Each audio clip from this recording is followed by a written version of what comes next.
तो भाई लोग, लोकी सीरीज का 6वां एपिसोड यानी आखिरी एपिसोड हमारे सामने आ चुका है। हालांकि कहानी अभी खत्म नहीं हुई है, बल्कि असली कहानी तो अब शुरू हुई है। इस एपिसोड में कुछ ऐसा हुआ जिसने पूरे मार्वल सिनेमैटिक यूनिवर्स को हिला दिया। अगर आप इस सीरीज को अच्छी तरह समझना चाहते हैं तो इस वीडियो के साथ साथ मेरी पिछली एक्सप्लेनेशन वीडियोस भी जरूर देखें। तो चलिए शुरू करते हैं।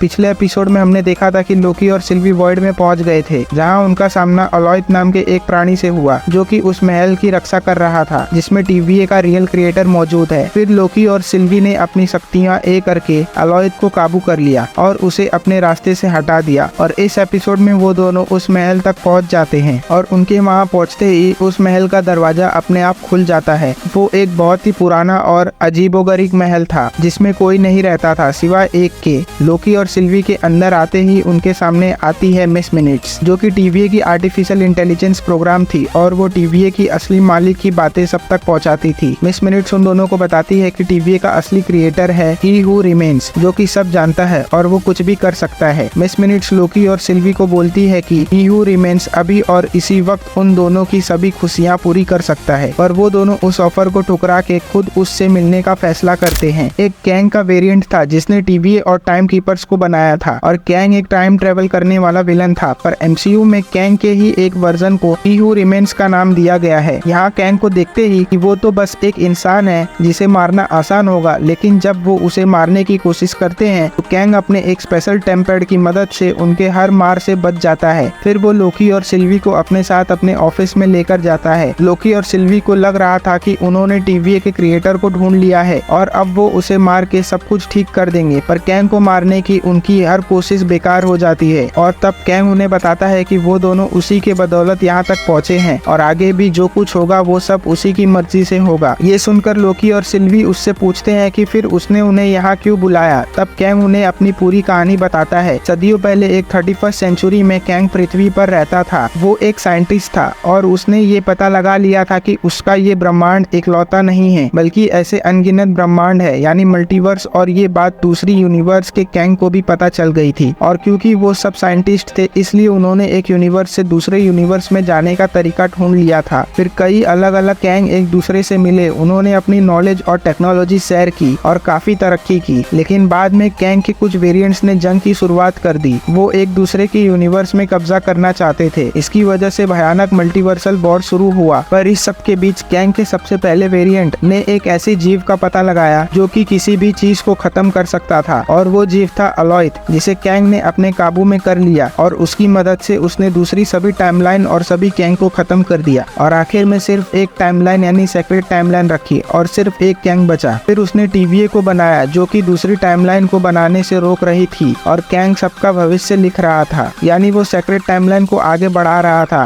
कैंग के हिसाब से वो सबको मल्टीवर्स की लड़ाई से बचा रहा था, लेकिन सिल्वी के हिसाब से वो सबकी आजादी छीन रहा था। पर कैंग उन्हें बोलता है कि वो उतना बुरा नहीं है जितने कि उसके बाकी वेरिएंट्स हैं। फिर वो लोकी और सिल्वी को बताता है कि उसने उन्हें यहाँ क्यों बुलाया है। कैंग सदियों से एक काम कर रहा था और अब वो बहुत थक चुका था। वो अब रिटायर होना चाहता था, लेकिन इस काम को अब ऐसे नहीं छोड़ा जा सकता था क्योंकि कोई दूसरा उसकी जगह आ गया तो वो सब बर्बाद कर देगा। इसलिए वो काफी टाइम से ये रिसर्च कर रहा था कि कौन उसकी जगह ले सकता, और बहुत सोचने समझने के बाद उसे ये पता चला कि लोकी और सिल्वी ही उसका ये काम अच्छी तरह कर सकते हैं। इसीलिए उसने ऐसी घटनाएं पैदा की जिससे कि लोकी और सिल्वी उस महल तक पहुंच जाएं और उनके यहाँ आने से लेकर उनसे बातें करने तक सब कुछ कैंग ने पहले ही लिख दिया था। और अब यहाँ उनका तय किया हुआ भविष्य खत्म हो जाता है और लोकी और सिल्वी अपने मर्जी के मालिक बन जाते हैं। फिर कैंग उन दोनों को बोलता है कि या तो उसकी जगह लेकर TVA पे राज करे या फिर उसे मार के फिर से मल्टीवर्स की लड़ाई शुरू कर दे। दूसरी तरफ TVA में रवोना ये पता लगाना चाह रही थी कि टाइम कीपर्स और TVA को किसने बनाया। ये जानने के लिए उसने मिस मिनट से कुछ फाइल्स डाउनलोड करने को कहा और जब वो फाइल्स डाउनलोड हो जाती हैं तो उसे देखकर रवोना बहुत हैरान हो जाती है और तब वो अपना सामान बांध के वहाँ से निकलने की तैयारी करती है। लेकिन तभी मोबियस वहाँ आ जाता है और वो उसे रोक लेता है। मोबियस TVA के खिलाफ हो चुका था। उसका ये मानना था कि सबको अपनी आजादी मिलनी चाहिए, पर रवोना की सोच बिल्कुल अलग थी। हालांकि उसे ये नहीं मालूम था कि TVA को किसने बनाया, लेकिन उसे ये लग रहा था कि जो कोई भी इसके पीछे है उसने खुद सोच समझ के ही ये किया होगा, इसलिए वो TVA के पक्ष में थी। फिर वो कुछ एजेंट्स को वहाँ आने बोलती है ताकि उसे मोबियस से छुटकारा मिल जाए, लेकिन मोबियस ने पहले ही बाकी एजेंट्स को काम पे लगा दिया था। उसने एजेंट B15 की मदद से सबको ये बताना शुरू कर दिया था कि TVA में काम करने वाले सभी लोग वेरिएंट्स हैं, यानी समय अपराधी। यहाँ तक कि खुद रवोना भी पहले पृथ्वी पर एक स्कूल टीचर थी। उधर मोबियस रवोना को रोकने की कोशिश करता है, पर वो एक टाइम पोर्टल ओपन करके वहाँ से कहीं चली जाती है। कॉमिक्स में रवोना कैंग की पार्टनर थी, तो हो सकता है कि इस सीरीज में भी आगे जाकर कुछ ऐसा ही हो। दूसरी तरफ कैंग ने अपना स्पेशल टेम्पर्ड लोकी और सिल्वी के सामने रख दिया था और वो उनके फैसले का इंतजार कर रहा था, पर सिल्वी को लग रहा था कि कैंग की सारी बातें झूठी हैं और वो उसे मारने पर तुली हुई थी, क्योंकि TVA ने उसका बचपन बर्बाद कर दिया था। लेकिन लोकी को कैंग की बातें सच लग रही थी, मतलब अगर उसे मार दिया जाए तो दूसरे यूनिवर्स के कैंग आजाद हो जाएंगे और वो जंग शुरू कर देंगे। इसलिए वो सिल्वी को कैंग को मारने से रोक रहा था। ये देखकर सिल्वी को लगता है कि लोकी को TVA पर राज करना है, इसलिए वो सिल्वी को रोक रहा है। पर लोकी को राज नहीं करना था, उसे तो बस सिल्वी का साथ चाहिए था और कैंग को मारने से उन दोनों का अस्तित्व खतरे में आ सकता था, इसलिए वो उसे मारना नहीं चाहता था। फिर सिल्वी लोकी को इमोशनल करके चालाकी से कैंग का वो टेम्पर्ड उठा लेती है और वो उससे एक टाइम पोर्टल खोल के लोकी को TVA में भेज देती है। इसके बाद वो कैंग को अपने खंजर से मार देती है, जिसकी वजह से सेक्रेट टाइमलाइन पूरी तरह से बिखर जाती है और उसमें कई सारी ब्रांचेस बन जाती है और अब फिर से मल्टीवर्स तैयार हो गया है और सबका वजूद खतरे में आ गया है। उधर TVA वाले उन सभी टाइमलाइंस को मिटाने की कोशिश कर रहे थे, तभी लोकी वहाँ मोबियस से मिलता है और वो उसे कैंग के बारे में बताता है, पर मोबियस यहाँ लोकी को पहचानता नहीं है। वो उसे TVA का कोई एजेंट समझ रहा था और जब लोकी वहाँ TVA की बिल्डिंग को देखता है तो वहाँ टाइम कीपर्स के स्टैचू के बजाय, मतलब जैसे ही सिल्वी ने ही यू रिमेन्स वाले कैंग को मारा, तो इससे बाकी यूनिवर्स के कैंग आजाद हो गए और सबका अतीत और भविष्य पूरी तरह बदल गया और कैंग के वेरिएंट्स ने पास्ट में जाकर TVA पर कब्जा कर लिया। इसीलिए अब TVA की पूरी हिस्ट्री ही बदल चुकी है। इसी वजह से मोबियस लोकी को पहचान नहीं रहा है। फिर ये एपिसोड यहीं पर खत्म हो जाता है और इस एपिसोड के मिड क्रेडिट सीन में हमें पता चलता है कि लोकी का सीजन 2 भी आएगा, जिसमें ये कहानी आगे बढ़ेगी। इसके अलावा इस सीरीज में जो कुछ भी हुआ उसका असर दूसरी MCU मूवीज पर भी होगा, क्योंकि डॉक्टर स्ट्रेंज 2 की पूरी स्टोरी मल्टीवर्स पर ही सेट है और एंटमैन 3 यानी Ant Man and the Wasp Quantumania का विलन कैंग द कॉन्करर ही है। तो भाई लोग, ये थी लोकी सीरीज की 6th एपिसोड की शॉर्ट एक्सप्लेनेशन वीडियो। आगे मैं लोकी का सीजन 2 एक्सप्लेन करूंगा, तो उसे देखने के लिए चैनल सब्सक्राइब कर लो।